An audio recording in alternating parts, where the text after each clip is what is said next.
ओम शांति। आज 15 अप्रैल 2022 है।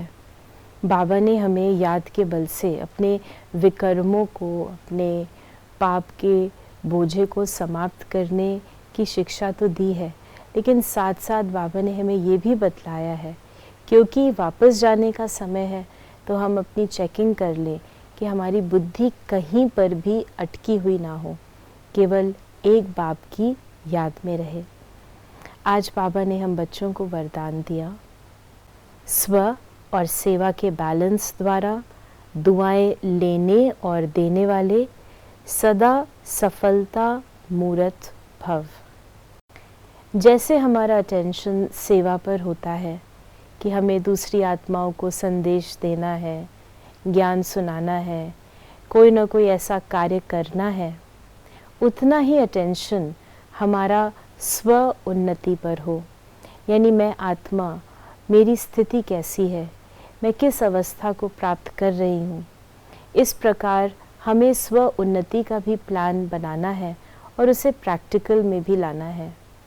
जब दूसरों की सेवा और स्व की सेवा का बैलेंस होता है, यानी हम दोनों पर अटेंशन रखते हैं और उसे प्रैक्टिकल में करते हैं, तो उसका प्राप्ति, उसका जो फल है वो है हमें दूसरों से ब्लेसिंग्स मिलती हैं, अर्थात दुआएं मिलती हैं।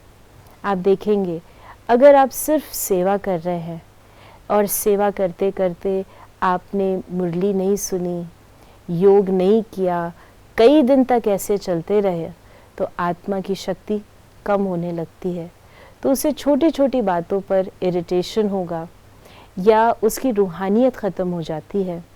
और सेवा तो की, लेकिन साथ साथ रूहानियत न होने के कारण आपस में कहीं ना कहीं टकराव हो जाता है, जिससे परिवार की दुआएं प्राप्त नहीं होती। या कई बार हम केवल अपनी स्वस्थिति का प्लान बना लेते हैं कि मुझे बस ज्वालामुखी योग करना है, सिर्फ बाबा के कमरे में बैठना है, और सेवा के समय भी हम सेवा पर उपस्थित नहीं होते। तो ये दोनों बैलेंस की स्थिति नहीं है।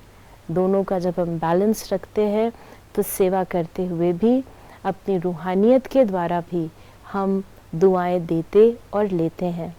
तो बाबा ने कहा कि परिवार की दुआएं, बाप दादा की दुआएं हमें आगे बढ़ा रही हैं, और जिसके पास दुआएं होती हैं वो सहज सफलता को प्राप्त करता है। दुआएं देना और दुआएं लेना, ये बहुत सहज साधन है इस ब्राह्मण जीवन में सफलता मूर्त बनने का। तो आज हम विशेष ही अटेंशन रखें कि हम अपना और सेवा का दोनों का प्लान बनाएं, दोनों का बैलेंस रखें, और बैलेंस को रखते हुए ब्लिसफुल स्टेज को अनुभव भी करें और दूसरों की ब्लेसिंग्स को भी प्राप्त करें। ओम शांति।